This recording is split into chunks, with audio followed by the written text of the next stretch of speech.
welcome to the Irish Aesthete. Today I want to begin a series looking at the remains of a number of Augustinian priories scattered around the countryside. But instead of me describing them to you, I'm going to quote from a number of 19th century sources, travellers during that period, who explored these ruins for themselves and wrote about what they found there. We're beginning today at Athassel in County Tipperary. From History of the Irish Hierarchy by the Reverend Thomas Walsh, 1864. Athassel is in the barony of Clanwilliam and on the west side of the river Shore. William Fitzadelm de Burgo founded this abbey under the evocation of St. Edmund, king and confessor, for canons regular of St. Augustine. 1524, Edmund Butler was prior and the last who presided over this venerable establishment.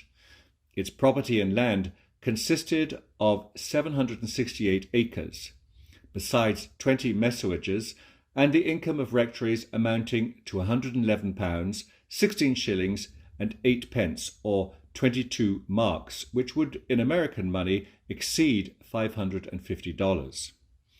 All this property was granted forever to Thomas, Earl of Ormond, at the yearly rent of £49, 3 shillings and 2 pence.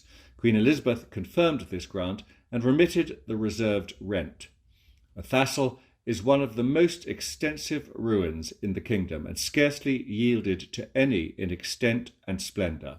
The whole work was uniform, regular, and finished in a fine limestone.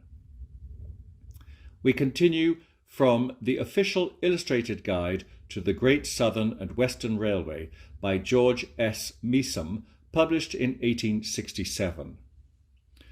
The site was chosen with the usual taste and judgment of monks of old, although a few shrivelled trees are now all that remains of the woods by which it was formerly encompassed, and of which there is abundant evidence.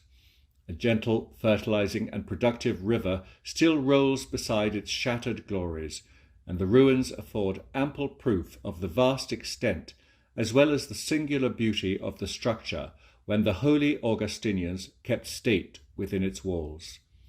To their order may be traced the most elaborate and highly wrought of all the ecclesiastical edifices in Ireland, their abbeys in that country evincing a style of architectural elegance and grandeur but little inferior to their fabrics in England or on the continent.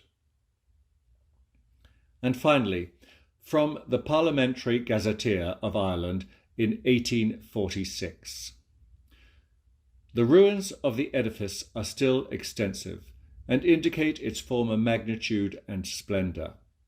The choir measured 44 feet by 26, the nave of the same breadth as the choir and supported by lateral aisles was externally 117 feet in length.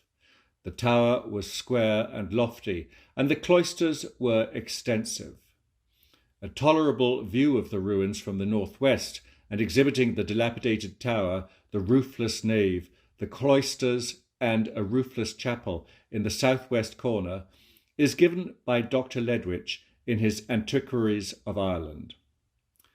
We cannot, says that antiquary, behold the numerous arches, walls, windows, and heaps of masonry promiscuously mixed in one common ruin, without saying with Ovid, omnia sunt hominum, tenui pendentia filo, et subitu causu, quae valuere ruant.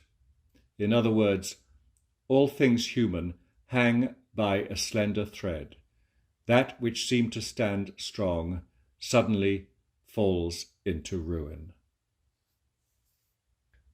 So much for Athassel.